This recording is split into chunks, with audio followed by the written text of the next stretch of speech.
Social Order and Control, page 42. Order and predictability are important if society is to exist. There must be rules and regulations that guide human behaviour if people are to engage in any form of social life. How could people cooperate in any joint venture if they lacked a common understanding of how they are expected to behave and what they aim to achieve? Without this mutual understanding, social encounters would be chaotic and demoralising. Indeed, it is unlikely under such circumstances that the evolution of humankind as a species sets possible. Without order within society, how do we know what's the right and wrong thing to do? So social rules and regulations are only very general guides to action, however, and there is much scope for them to be interpreted in different ways depending on the individuals and groups involved. This can sometimes lead to conflict over how rules are to be applied and what standards of behaviour should be followed. Indeed, there are few, if any, societies that are completely orderly. There are always going to be people that don't agree with the things that society is saying are the right things to do. Nearly all the modern industrial nations have experienced severe conflict in recent history, both with other nations and internally. Extreme examples of conflict include wars and civil unrest. Thankfully, for most countries, these forms of conflict are infrequent. Other forms of conflict and disorder are a routine part of most societies. These include disruptive behaviour by pupils in the classroom, disagreements between family members, etc. Okay, so we could be talking about something like the Arab Spring and, the kind of revolutions that have gone on around the world. But it can also be shown, as simply as arguments within a family. When your parents say, you have to be home by this time, and you say, no, I want to be home later than that. And then you have that conflict going on. So in many instances, order and conflict exist side by side. Two teams in a hockey match, for example, are able to play against each other successfully only on the basis that they have the same commitment to the rules of the game, and yet they may also fall out during the match over, say, a contested penalty decision. Where people are interacting together, there is always the possibility that a misunderstanding or disagreement may occur that will transform an orderly process into a conflict-laden encounter. So as soon as you challenge something, as soon as you maybe say you think someone was cheating, or they were outside the penalty box, or whatever it might happen to be, then you get into this whole conflict-laden encounter. Likewise, many conflicts can be seen as an attempt by the parties involved to resolve disputes and establish or restore order by putting right something that each perceives in different ways to have gone wrong.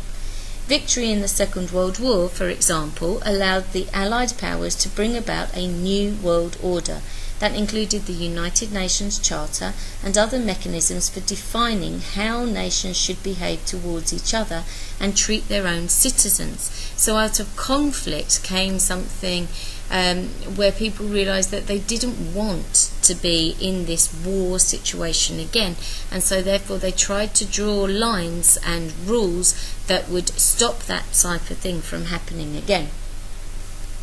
Similarly, conflict may occur in a marriage where the partners have different ideas about how they should behave within the relationship. Each partner would be putting forward his or her own view of the norms and values that should be followed, the social order, if they are to have a harmonious, conflict-free marriage. And I've heard many people say things like, oh, we have a very open marriage. And people will interpret that in different ways. Some people will interpret that to mean that they can see other people. Okay, some people will interpret that to mean that they're open in the fact that they talk to each other about everything. But so you have to define what these terms are, otherwise you lead to more conflict again. Conflict may also lead to changes in the values and beliefs that govern behaviour in a society. In the UK, for example, the suffragette movement organised demonstrations and other forms of protest as part of a campaign to win voting rights for women in the early years of the 20th century. Though they faced considerable opposition, the suffragettes were eventually successful in their campaign, and the law was changed so that women were enfranchised on the same basis as men. Now again, the work of the suffragette movement was extremely important, and it raised awareness and it changed male perception of females, okay, that stopped thinking that they were just quiet little demure women who needed to be in the house, and they could see that actually they were intelligent, vocal, very forceful people. But we have to question whether those tactics would have gained the vote for women. It wasn't actually until after World War I that women gained the vote, because they had contributed so much to the society while men were away at war. So in that sense, it was lucky for the emancipation of women that they were able to prove their worth in the field that had always been considered to be male-dominated. Social control. In order to persuade people to follow the normal ways of behaving, societies have developed two methods of ensuring conformity: informal and formal social control. So to get people to do the things that we want within society, we have formal and informal control. The most common form of social control is informal and is based upon the socialization process. Socialization and social control are mixed together, so it's difficult to distinguish one clearly from the other. It's through the process that people learn about the values of society, and if this process has been successful, conformity will follow automatically. In this case, social order is produced through a form of moral agreement, or what functionists refer to as value consensus. So value consensus is literally agreement on what's important within society, and because everybody agrees, if somebody steps out of line, those people will say something or react in a certain way so that that person knows it's not acceptable what they're doing. Marx fully recognised that this process occurs, but he argued that the poor and exploited are often socialised to accept a social order that is against their true interests. He described this as a form of ideological control that the rich and powerful exercise through the influence they are able to bring to bear on institutions that play a key part in the socialisation process, e.g. education, religion, the state, etc. Okay, so Marx said, yes, okay, this is true. There are these forms of informal social control, and they're very important within society. But the poor, the oppressed, they're exploited by it even more and pushed down by it. So they're taught through the education process that this is their lot in life and this is the way that they should behave. If they belong to a religion, they're told to behave themselves because their reward will be in heaven. The state tells them that they can't possibly move on to a higher level job, and so actually this informal social control is just another way of suppressing people. Informal social control refers to the mechanisms that are used to reinforce socialization. It is based on rewards and encouragement for correct behaviour and sanctions such as ridicule, gossip and comment for incorrect behaviour.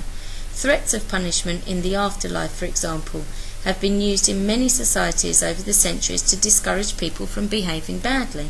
Likewise, the promise of heaven has been put forward as a reward to encourage conformity to the moral codes that people are taught through socialization. Okay, so if I'm not happy with the way that you're behaving in class, I don't necessarily have to scream at you, stop doing that, or whatever it might happen to be.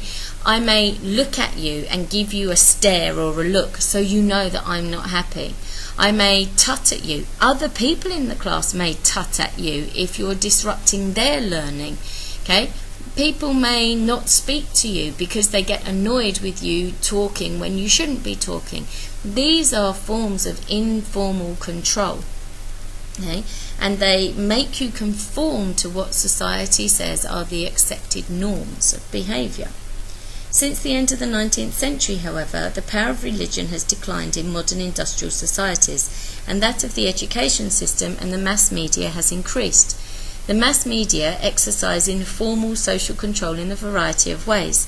They may discourage people from behaving abnormally, for example, by portraying such behaviour as deviant and unacceptable to the majority of the population. Likewise, schools exercise a social control function through teaching the core values of society and punishing pupils who fail to conform to the rules and regulations. So this is our hidden curriculum within schools. You learn punctuality, how to wear a uniform, how to interact socially with adults and to treat people with respect. That's not what you're formally taught on the curriculum, but it's a part of it as well, and that's informal social control because you learn how to behave within society. The media will portray certain people in a very negative light, so people will think, I don't want to become like that. Alternatively, it can have the opposite effect and people think, I want to be like that. So we have to consider how this works. Informal social control may also be exercised within small group settings. Tactics such as ridicule and ostracism, ignoring people, may be used, for example, to punish people who contravene the group's expectations about what is acceptable behaviour. So if your friends don't think that what you're doing is right within your small group of friends, they may have some way of stopping you from doing it, either by making fun of you or by ignoring you. They may act as a powerful deterrent to people who might otherwise reject the group's norms and values. In some cases, however, it can have the opposite effect. For instance, it may trigger a rebellious nonconformity by people who find the group norms too restricting and inappropriate for the way that they want to live. So the individual may come out of a person, but often that need to feel a part of a group is a greater driving force to encourage somebody to follow the norms and values of the group. Formal control refers to the public legal forms of controlling the population. Certain activities are regarded as dangerous to society by those who hold power and are therefore forbidden. And let's be honest about this, not just necessarily by the people that are in power, but by everybody. Anything that can result in the death of somebody else has to be considered to be a dangerous activity. Special agencies appointed for the purposes of social control include the police, the courts, and the prisons. They catch, judge, and punish anyone who breaks the law, and in the process they attempt to deter others from doing the same thing.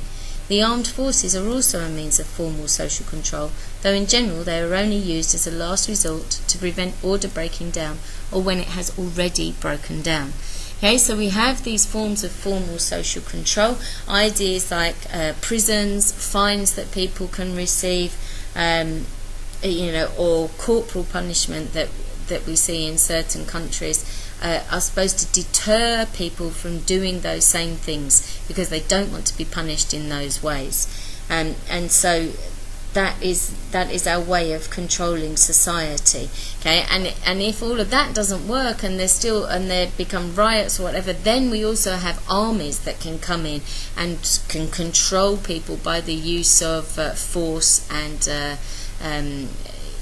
threats on lives.